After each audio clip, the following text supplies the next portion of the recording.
Bueno, y con miras al cónclave de la nueva mayoría que va a ser el próximo 3 de agosto, el gobierno pretende enfocar parte de sus esfuerzos en la discusión de la reforma laboral. Entre otras cosas, por ejemplo, en la OIT manifestaron su preocupación por la posibilidad de que el reemplazo en huelga sea incluido en el proyecto, y queremos ahondar en este y otros temas si tomamos contacto con la presidenta de la Central Unitaria de Trabajadores, Bárbara Figueroa, que le damos la bienvenida a esta hora. ¿Cómo está?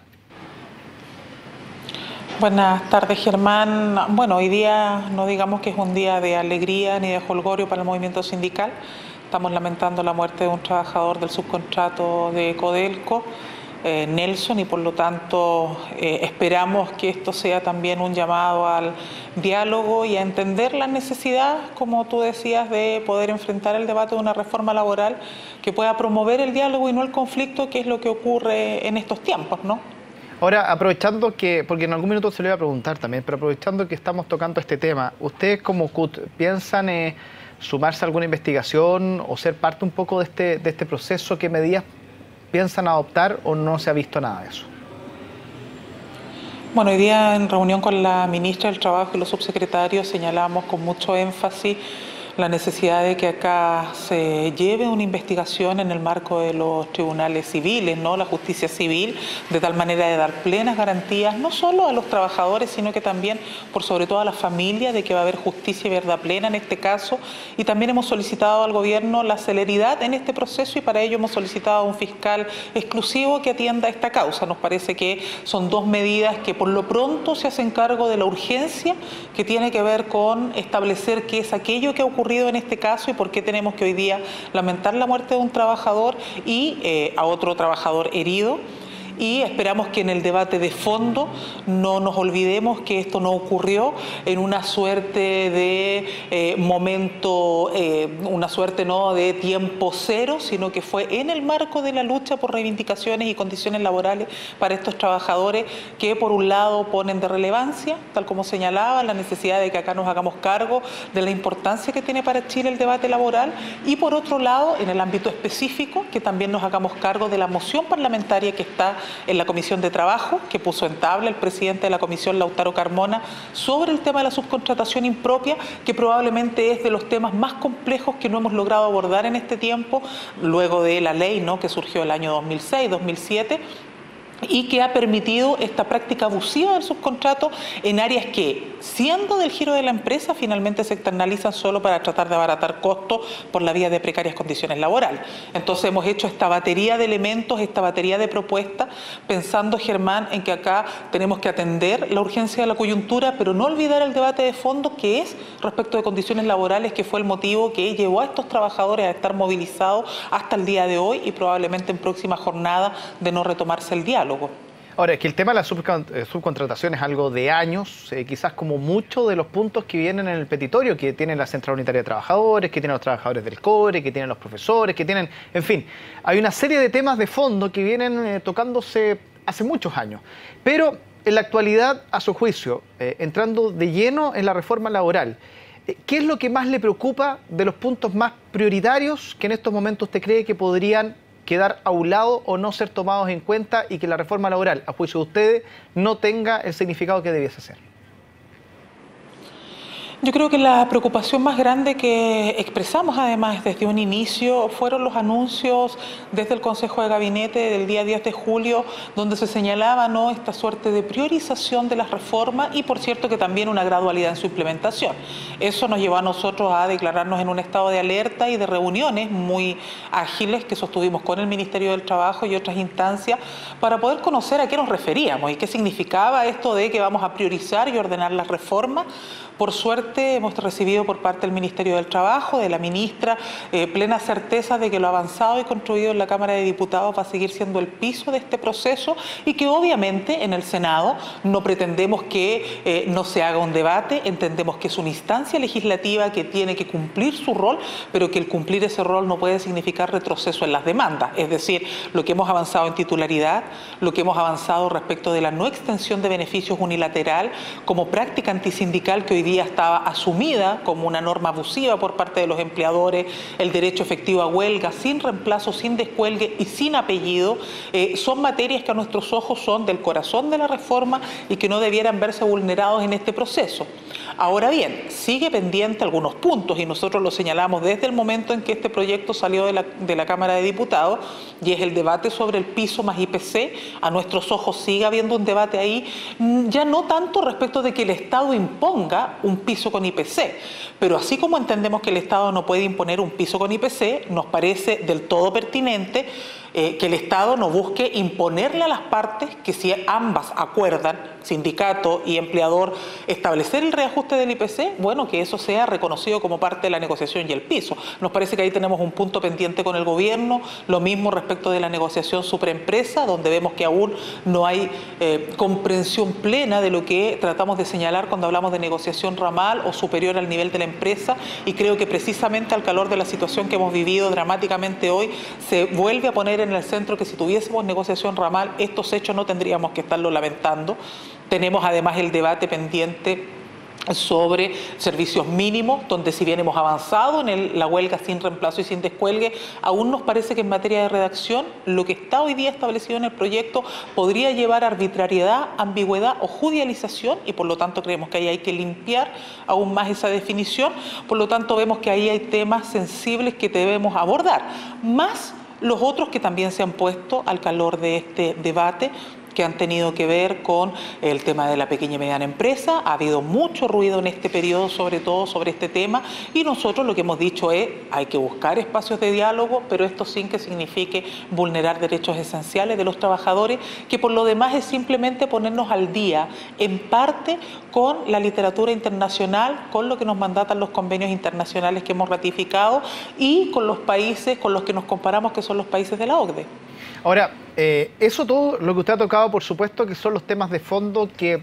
van a empezar a dilucidarse en términos de contenido en el Parlamento, pero paralelo a eso, por decirlo de alguna manera,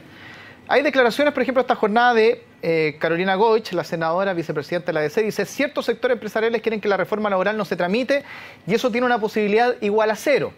Por ejemplo, el senador Alamán dice que se abre un acuerdo con el gobierno por la reforma laboral. El senador Procuriza dice que ningún acuerdo hay en este minuto firmado, ni va a haber ningún acuerdo sin el consenso con los senadores de Renovación Nacional y de la UDI, por ejemplo. ¿Por qué le leo esto? Porque claramente, paralelo al contenido de fondo de esta reforma laboral, al parecer hay una serie de conversaciones para tratar de llegar a ciertos acuerdos para el voto político. ¿Y a usted cómo ven eso a la distancia? Porque eso es justamente lo que ustedes temían en algún minuto, que esto se dilatara y que por lo tanto hubiesen acuerdos políticos que terminaran dejando ciertos temas de lado. Sí, bueno, nosotros en materia del tiempo de tramitación sigue siendo el 31 de agosto un tiempo preestablecido por parte del Ejecutivo para sancionar esta reforma, lo que nosotros saludamos, porque parte de la posibilidad de que esta reforma sufra distorsión también tiene que ver con extender excesivamente en el tiempo su tramitación. El día 5 o 6 de agosto, si no me equivoco, se va a estar votando en la Comisión de Trabajo del Senado esta iniciativa, y luego de eso ya se abre el periodo de entrega de indicaciones. Sabemos que el Ejecutivo tiene interés en presentar alguna, sobre todo en aquello que tiene que ver con pactos de adaptabilidad, una materia que nosotros hemos solicitado salga de este proyecto de ley, una tarea en la que hemos trabajado durante este periodo también. Y por lo tanto, en términos del tiempo, nosotros tenemos cierta confianza de que esto no va a tener una tramitación excesiva. Ahora bien, hay mucho ruido, yo lo señalaba, ¿no? En términos de los medios de comunicación respecto de estos potenciales acuerdos, esta disposición que ha expresado el senador Alamán, que es miembro de la Comisión de Trabajo del Senado, para hacer revisión de algunos puntos. Nosotros estuvimos reunidos con la bancada de la Democracia Cristiana en el Senado el día miércoles en un almuerzo,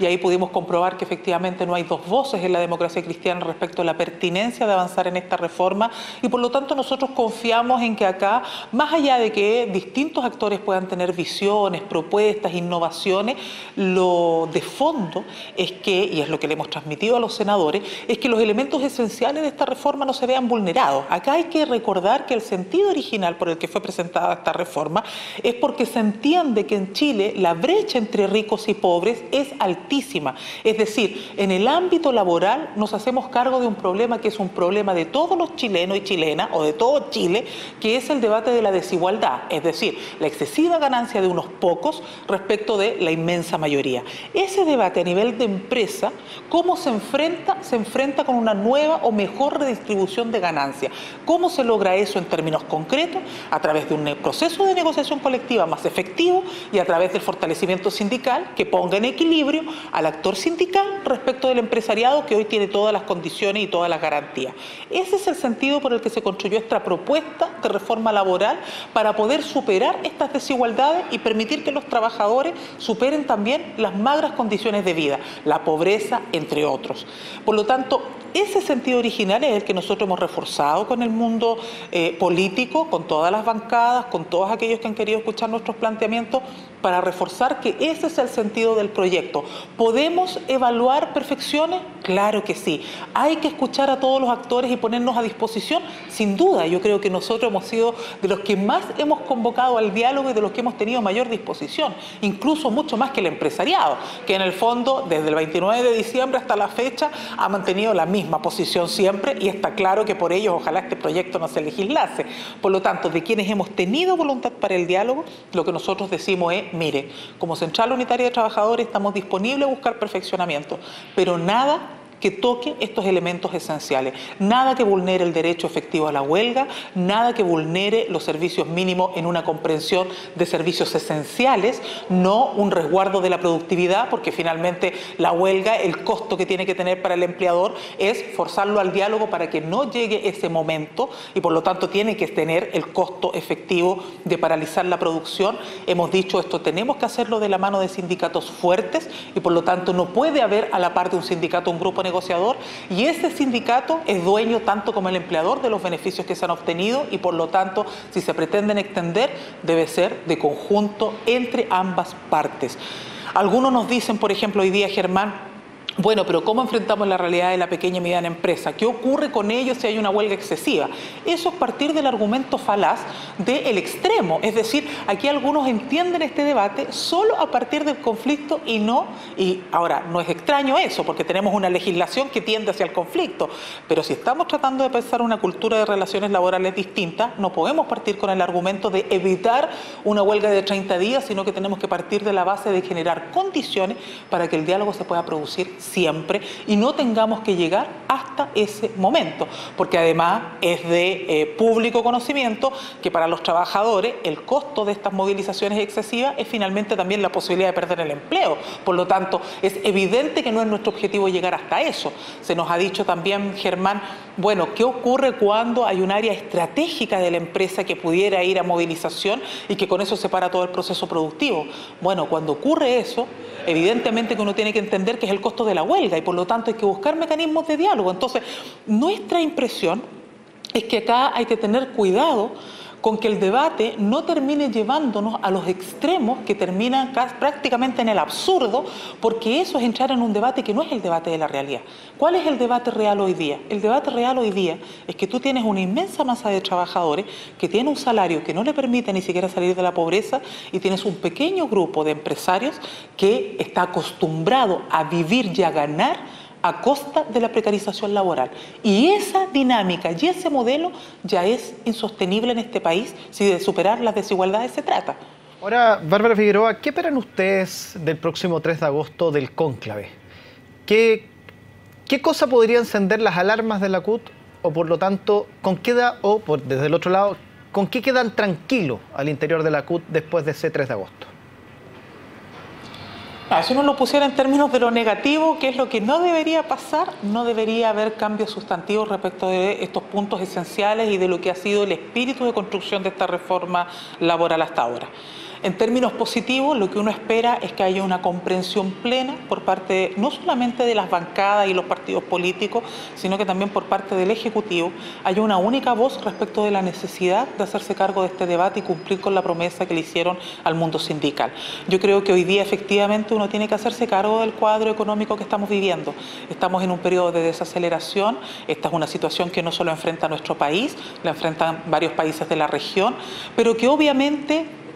es insostenible en el tiempo si queremos mantener políticas sociales como educación o salud. Pero eso es tan relevante como la crisis de legitimidad y la crisis política que vive nuestro país,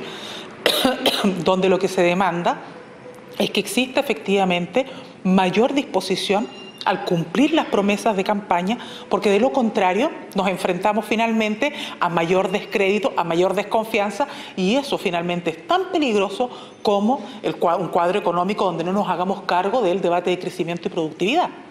Pero entonces, si hay que hacerse cargo del cuadro económico que se está viviendo en estos momentos, ¿qué le parece, por ejemplo, las palabras de Camila Vallejo u otros que han salido a hablar de que justamente eso es un tema que quizás no debiese tomarse en cuenta porque las soluciones pasan por otro lado? En ese sentido, entonces, ¿cómo se hace cargo el país de este tema económico que justamente usted lo está planteando y que ha sido la polémica de la discusión también durante estas últimas semanas? Sí, yo tengo la impresión de lo que se ha planteado por parte, lo pude conversar con ella, con la diputada Camila Vallejo y otros, no es que no nos hagamos cargo del debate económico. Lo que han señalado es que no impongamos este criterio como el único criterio, como si la única crisis institucional de nuestro país radicase en un problema de crecimiento. Sin duda que ese tema, yo vuelvo a decir, es tremendamente relevante, pero por ejemplo, ¿cómo lo compatibilizas con el debate laboral? Nosotros creemos que el debate laboral debe seguir su curso, seguir avanzando, profundizar la reforma, cumplir el estándar que se había establecido como el anhelo y la expectativa por parte del Ejecutivo y que hemos ido construyendo en este tiempo, y en paralelo seguir debatiendo sobre modelo de desarrollo, seguir debatiendo sobre estrategias que permitan avanzar en mayor inversión, pero no solo en una inversión cómoda, porque ¿qué es lo que ha ocurrido hasta ahora en este país, Germán? Lo que ha ocurrido hasta ahora es que los inversionistas lo hacen o invierten sobre la base de un modelo que es súper cómodo para ellos, porque dicen, mira, yo tengo trabajadores en condiciones de precariedad, por lo tanto por esa vía yo tengo grandes utilidades y por lo tanto no me debo esforzar mucho, no debo innovar, no debo esforzarme en ser un actor productivo porque tengo sendas utilidades y ganancias gracias a que tengo condiciones de precariedad en los trabajadores. De lo que se trata hoy día es precisamente de lo contrario, de invertir esta relación y de decir, mire, acá usted ya no va a poder seguir creciendo cómodamente solo a costa de unos pocos o de las políticas fiscales. Usted hoy día va a tener que ponerse a disposición de ser un actor contribuyente en este debate también. ¿Eso qué significa? Significa que no puedes hacer solo crecimiento o no puedes tener solo utilidades a costa de precarización, sino que vas a tener que entenderte con tu contraparte sindical para que el crecimiento sea con equidad y por lo tanto si quieres ganar más, innovemos e introduzcamos más tecnología, busquemos otros nuevos mecanismos y por otro lado hagámonos cargo de que ya Chile no resiste en esta época solo crecer a costa del valor del precio del cobre. Ese es un debate que se viene arrastrando en nuestro país hace tiempo y que yo tengo la impresión de que es tiempo de enfrentar y abordar con todo lo que eso significa y con todos los actores incluidos. En ellos, obviamente que también el movimiento sindical, que tenemos mucho que decir en estas materias. Por lo tanto, yo diría, no son antagónicos estos debates. Y yo creo que ahí ha estado el error de algunas voces del Ejecutivo, yo diría particularmente desde Hacienda, que han hecho ver como que si fuera antagónico el debate de derechos contra el debate del crecimiento, cuando lo que han demostrado los países desarrollados hoy día, aquellos con los que nos comparamos, es que es perfectamente compatible crecimiento con derechos y que incluso más, cuando estos se compatibilizan bien, lo que tú logras es el círculo virtuoso. Más crecimiento, más empleo, más estabilidad, menores niveles de precariedad y por lo tanto más calidad en la vida de todos los chilenos y chilenas, que es hacia lo que aspiramos. Menores desigualdades, entonces tengo la impresión que en esa perspectiva nosotros estamos abiertos a este debate, pero con esta mirada mucho más integral que este aspecto más estrecho donde solo se habla de contraposiciones y no de la integración de miradas para construir un Chile más justo. Bárbara Figueroa, muchísimas gracias por haber estado junto a nosotros a esta hora. Que esté muy bien. Muchas gracias, Germán, y esperamos que entregar todo un profundo pesar y saludo a todos los trabajadores del subcontrato y, por cierto, que a la familia de Nelson, que está viviendo un momento tan duro. Muy bien, que tenga buen fin de semana.